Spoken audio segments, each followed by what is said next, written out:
Augustine Jebakumar, Bihar first missionary, ఇప్పటికీ బతికే ఉన్నాడు. Is my favourite hero pastor.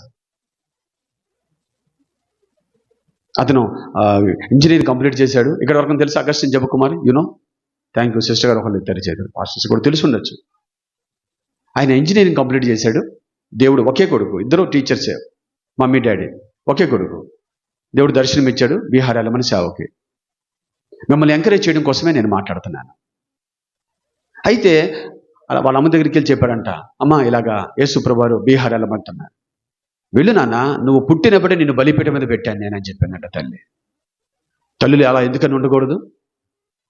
అమ్మ మీరందరూ తల్లులు కదా, అలా ఎందుకని ఉండకూడదు? పుట్టినప్పుడే మన బిడ్డలను బలిపీఠం మీద పెట్టేవాళ్ళంగా ఉండాలి. కడుపులో ఉన్నప్పుడే నువ్వు ఆజ్యం పోయాలి.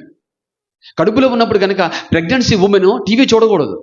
ప్రెగ్నెన్సీ ఉమెన్స్ గొడవలు జరుగుతున్న స్థలంలో నిలబడకూడదు.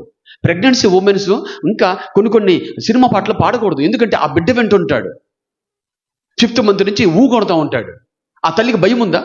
ప్రెగ్నెంట్ ఉమెన్కి గొడవలు జరుగుతుంటే వెళ్ళి నిలబడితే అక్కడ వాళ్ళు వల్గర్ లాంగ్వేజ్ బూతులు మాట్లాడుకుంటూ ఉంటుంటే ఆ మాటలు నీ కొడుకు వింటున్నాడు, నీ కడుపులో ఉన్నటువంటి వాడు, నీ కూతురు వింటున్నది. అక్కడే నువ్వు నేర్పించేస్తున్నావు వల్గర్ లాంగ్వేజ్. వాడు పుట్టిన తర్వాత వాడు బూతులు మాట్లాడుతుంటే ఇది ఎవరు నేర్పించారు వీడికి అంతా మేనమామ పోలిక లేదంటే ఆ పోలిక అని నువ్వు మాట్లాడుతున్నావే కానీ నువ్వు టీవీ ముందు కూర్చొని వాడికి అన్ని నేర్పించావు అని చెప్పి నీకు తెలియట్లేదు. కాబట్టి స్త్రీలు ఈ విషయంలో కేర్ తీసుకుంటామా, మీ కూతుర్ల విషయాల్లో, మీ కోడళ్ళ విషయాల్లో. కాబట్టి కొడుకుని ఆవిడ చెప్పింది, అరే నిన్ను నేను పుట్టినప్పుడే బలిపీఠం మీద ఇచ్చాను, బీహార్ వెళ్ళరా. అమ్మ అది కాదమ్మా నా ప్రాబ్లం, బీహారు చాలా దూరం, ఏదైనా జరిగిందంటే మీరు వయసైపోతా ఉన్నటువంటి వాళ్ళు, నేను వద్దు నాన్న, నేను నిద్రించినా కూడా నువ్వు రావద్దు, సేవ ఉంటే సేవ చేసుకో.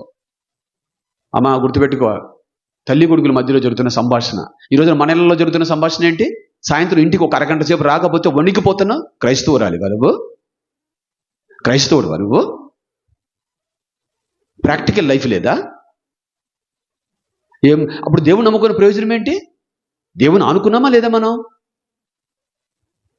కాబట్టి నువ్వు వెళ్ళినా, మమ్మీ డాడీ చనిపోయినా కూడా నువ్వు రాకపోయినా కూడా నువ్వు పరిచర్యలో ఉండు అని. అప్పుడు ఆయన వెళ్తూ చెన్నైలో ట్రైన్ మీద చేసి ఒక చిన్న ప్రార్థన చేశాడంట. దేవా, నేను ఇంజనీర్ చదివించాడు మా మమ్మీ డాడీ, నేను బ్రిటిష్ కంపెనీలో పనిచేస్తున్నాను, ఇప్పుడు నాకు 15,000 జీతం. 40 years బ్యాక్ స్టోరీ ఇది. నాకు 15,000 జీతం. బ్రిటిష్ కంపెనీ వాళ్ళు పర్ఫెక్ట్గా అదే రోజు శాలరీ ఇస్తారు, లేట్ చేయరు. నేను నమ్ముతున్నాను, దానికంటే నువ్వు నమ్మకంగా ఉంటావు అని చెప్పి అన్నారు. అంటే అర్థం అవుతుంది మీకు?